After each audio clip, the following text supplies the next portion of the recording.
Welcome to Chennai lunch. இன்றைக்கி நம்ம பார்க்க போகிறது ரொம்ப சிம்பிளான அவல் பணியாரம் பார்க்க போகிறோம். இது ரொம்ப இன்ஸ்டண்ட்டான பணியாரம்னு கூட சொல்லாங்க.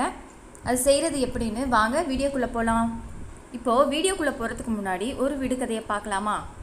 வெளியே உள்ளதை எரிந்து உள்ளே உள்ளதை சமைத்தான், பின் வெளியே உள்ளதை சாப்பிட்டு விட்டு உள்ளே உள்ளதை எரிந்தான். அது என்ன? இந்த விடுகதைக்கு விடைய ரெசிபிக்கு நடுவில் சொல்கிறேன், அதனால் வீடியோவை ஸ்கிப் பண்ணாமல் பாருங்கள். இப்போது ரெசிபி எப்படி பண்ணுறதுன்னு பார்க்கலாமா? வாங்க வீடியோக்குள்ளே போகலாம்.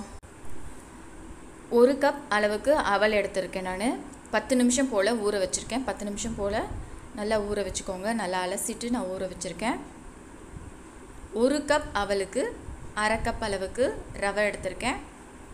1/4 டீஸ்பூன் அளவுக்கு சோடா உப்பு எடுத்துக்கலாம். இப்போ 10 நிமிஷம் ஊறின அவலை நம்ம மிக்ஸி ஜாரில் போட்டு நல்லா அரைச்சி எடுத்துக்கலாம். ரொம்ப ஃபைன் பேஸ்ட்டாக அரைச்சிக்க வேணாம், கொஞ்சம் கொரகொரப்பாகவே இருக்கட்டும்.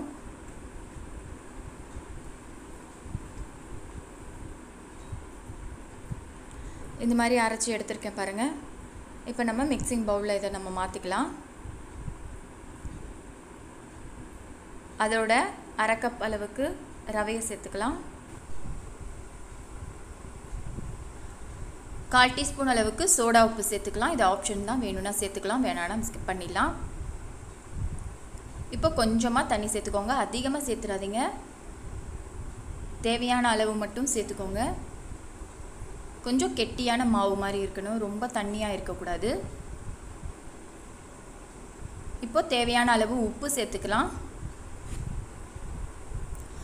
1 வெங்காயம் நல்லா பொடிசாக அரிஞ்சு வச்சுருக்கேன், அதையும் சேர்த்துக்கலாம். 2 பச்சை மிளகா, கொத்தமல்லி 1 கைப்பிடி அளவுக்கு சேர்த்துக்கோங்க. 2 கொத்து கருவேப்பிலை. இப்போ எல்லாத்தையும் சேர்த்து நல்லா மிக்ஸ் பண்ணிக்கலாம். இதில் நம்ம கேரட் கூட சேர்த்துக்கலாம், ரொம்ப நல்லாயிருக்கும். இப்போ நல்லா மிக்ஸ் பண்ணியாச்சு. ஒரு 10 நிமிஷம் போல் அப்படியே ஊறட்டும். இப்போ நம்ம பணியாரக்கல்லை சூடு பண்ணிக்கலாம். நெய் இல்லைன்னா சாதாரண எண்ணெய் கூட சேர்த்துக்கலாம், சமையல் எண்ணெய். பணியார சட்டி நல்லா ஹீட் ஆகிடுச்சு. இப்போ நம்ம பணியாரம் ஊற்ற ஆரம்பிச்சிடலாம். ஒரு குழியிலையும் ஊற்றிடுங்க. இப்போது ஸ்டவ்வை வந்து லோ ஃப்ளேம்லேயே வச்சுக்கலாம். இப்போ விடுகதைக்கு விடை கண்டுபிடிச்சிட்டிங்களா? வெளியே உள்ளதை எரிந்து உள்ளே உள்ளதை சமைத்தான், பின் வெளியே உள்ளதை சாப்பிட்டு விட்டு உள்ளே உள்ளதை எரிந்தான். அது என்னன்னு கேட்டிருந்தேன். அதற்கு விடை வந்து சோளம். என்ன கரெக்டுங்களா? ஓகே. இப்போ பணியாரத்தை தட்டு போட்டு மூடி வச்சுருங்க. ஒரு 2 மினிட்ஸில் நல்லா வெந்துருங்க.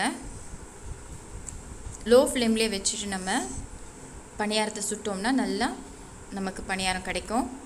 இப்போ பாருங்கள், எல்லாத்தையும் நம்ம திருப்பி போட்டுடலாம். இந்த மாதிரி ரொம்ப சிம்பிளான ஈஸியான இந்த அவல் பணியாரத்தை நீங்களும் வீட்டில் ட்ரை பண்ணி பாருங்கள். ஒரு 10 நிமிஷம் போதுங்க. அவல் ஊறுறதுக்கு 10 நிமிஷம் ஆகும். அந்த டைமில் நம்ம சட்டுன்னு இதை செஞ்சிடலாம். வீட்டில் எதுவுமே இல்லை அப்படின்னா இதை செஞ்சு கொடுத்துடலாங்க. நீங்களும் வீட்டில் ட்ரை பண்ணி பாருங்கள். பசங்களும் விரும்பி சாப்பிடுவாங்க. எங்கள் வீட்டில் இருக்கிற பசங்க ரொம்ப பிடிச்சிருக்கு இந்த அவல் பணியாரம். அதனால் நீங்களும் உங்கள் வீட்டில் இருக்கிற குட்டீஸ்க்கு செஞ்சு கொடுங்க. ரொம்ப ஹெல்த்தியானதும் கூட. இந்த வீடியோ உங்களுக்கு பிடிச்சிருந்தா லைக் பண்ணுங்கள், ஷேர் பண்ணுங்கள், சப்ஸ்கிரைப் பண்ணுங்கள். மறக்காமல் பெல் பட்டனை கிளிக் பண்ணுங்கள். அப்போ தான் நான் அடுத்தடுத்து போடுற எல்லா வீடியோஸுமே உங்களுக்கு நோட்டிஃபிகேஷன் ஆகும். உங்கள் ஃப்ரெண்ட்ஸுக்கு, ரிலேட்டிவ்ஸ்க்கு எல்லாருக்கும் ஷேர் பண்ணி விடுங்க இந்த வீடியோஸை. இந்த வீடியோ பார்த்ததுக்கு நன்றி.